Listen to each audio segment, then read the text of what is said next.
Kapampangan word for today, mayayama.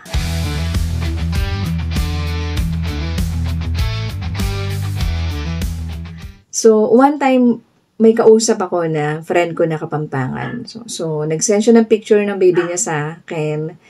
And sabi ko, ay, makayama ya. And then, she asked me, ano ibig sabihin ng makayama? And then I told her, makayama is adorable to look at. Parang mayayama ka in a sense that kapag tinitingnan mo yung isang tao, tuwang-tuwa kang nakikita siya or pagmasdan. And the word mayayama cannot be used sa isang bagay na hindi tao. Kailangan sa tao mo lang siya sabihin. Particularly the face, no? the demeanor or the appearance of a person.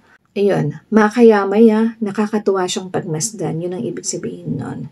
Mayayama ko, natutuwa akong pagmasdan siya. No?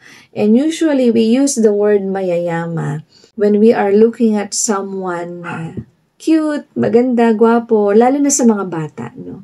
Lalo na sa mga baby na sobrang cute yung, ay, mayayama ko, kakit na, kanyama ng pagmasdan. So, yun, no? Makayama. Mayayama ka, mayayama ko. Mayayama, tamo nga. So, yun lang. I hope na nagustuhan nyo itong word na to. No? And check sa towns nyo kung ginagamit nyo ba itong word na to pag, alam nyo yun, pag when you're looking at someone na adorable to look at. So, yun lang. If you like my content, please follow or subscribe to my page. Ako po si El Takashi. Iya ko El Takashi. Dakala salamat po. God bless.